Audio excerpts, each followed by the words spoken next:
It starts before you even realize what's happening. Someone says something slightly inaccurate, a small claim, a minor opinion, and something inside you ignites. Your jaw tightens. Your brain starts assembling counterpoints. The words are already forming before they've finished their sentence. You don't want to argue. You tell yourself that, but you can't let it go. You can't let them be wrong. You can't let the inaccuracy just sit there unchallenged, polluting the air with its wrongness. So you speak, you correct, you debate. And what started as a casual conversation becomes a courtroom. Again, afterward, you feel it. The exhaustion, the isolation, the quiet recognition that you've pushed someone else away. You see their face, the way they shut down, stopped engaging, looked at you like you were a problem to manage rather than a person to connect with. And you wonder, for the 100th time, why can't I just let things go? You always have to be right. You turn everything into a debate. Talking to you is exhausting. You've heard it all, from partners, from friends, from family members who've learned it's easier to agree than engage. And some part of you knows they're not entirely wrong, but knowing doesn't stop it. Understanding doesn't silence the compulsion. This is the psychology of argumentative people. And today, we're going beneath the surface because your need to fight isn't about being difficult. It's about something much older, much deeper, and much more painful than anyone realizes, including you. Let's start with what's actually happening in your brain. Argumentative people are often experiencing a state of chronic psychological threat. Their nervous system is calibrated to detect challenges not just to their ideas, but to their sense of self.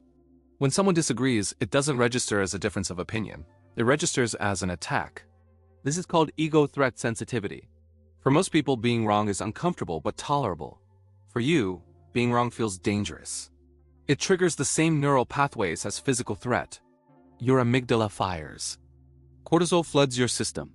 And suddenly, you're not having a conversation, you're fighting for survival. But survival from what? This is where it gets painful, because the threat isn't real. The danger isn't present. But your body doesn't know that. It's responding to something ancient, something wired long before this conversation, this relationship, this moment. Psychologists call this attachment-based hypervigilance. When a child grows up in an environment where their voice was dismissed, their thoughts were mocked, where their reality was constantly contradicted, they learn that being unheard is being unsafe.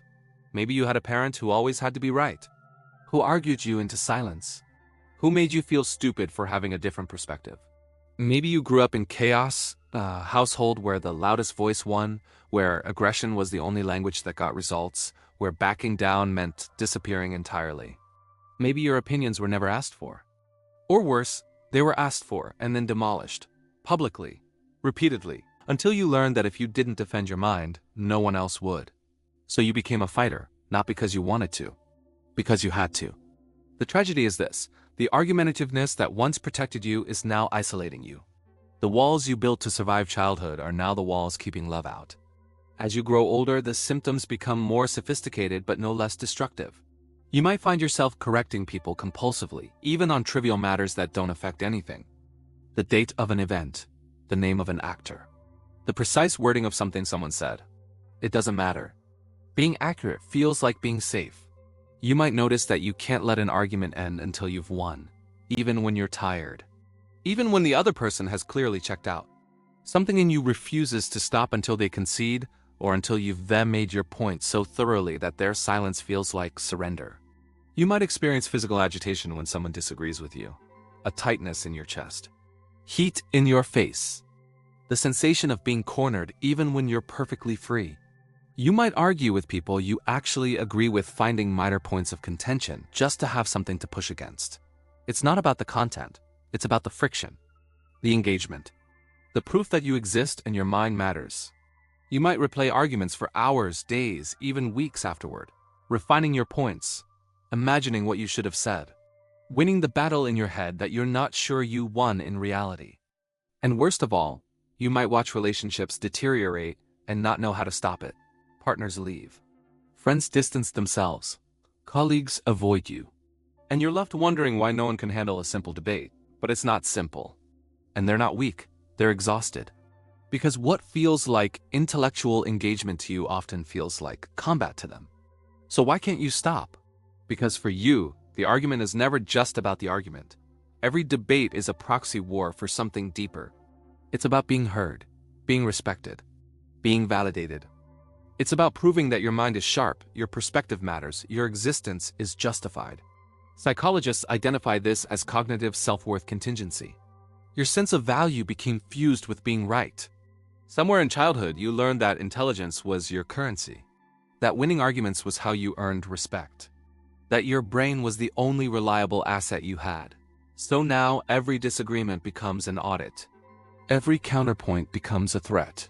Every debate becomes a referendum on whether you're worthy of love and belonging. And you fight, not because you're aggressive, but because you're terrified of being dismissed, terrified of being unseen, terrified of returning to that childhood state where your voice meant nothing and your thoughts were someone else's target practice. That's not arrogance. That's survival masquerading as superiority. But here's what no one tells you. You can be intelligent and at peace. You can be right and still choose silence. You can have a valid point and decide that connection matters more than correction. The battlefield you've been defending?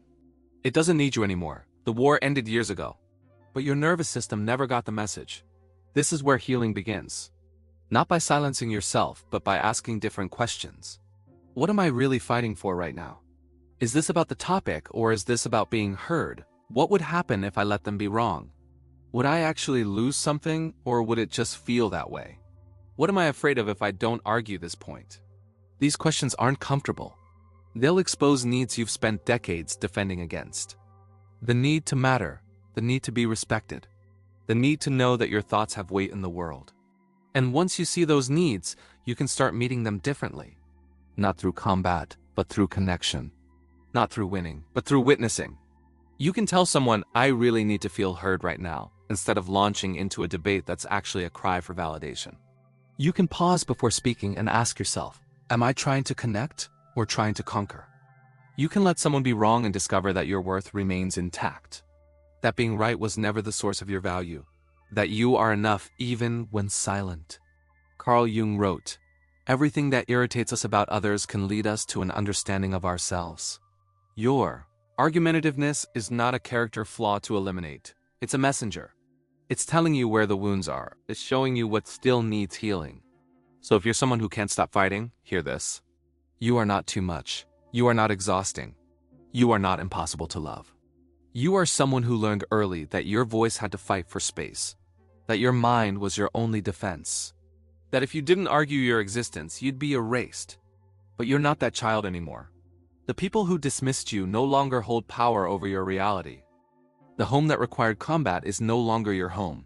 You can put down the sword now, not because you've lost, but because you finally realized there was never a war. Just a child who needed to be heard and an adult still fighting on their behalf. Go to that child. Tell them their thoughts matter. Tell them they don't have to prove anything. Tell them the argument is over and they can rest. Because the greatest victory isn't winning the debate. It's finally being at peace when the room falls silent. You don't have to fight anymore. You were always enough, even without the last word.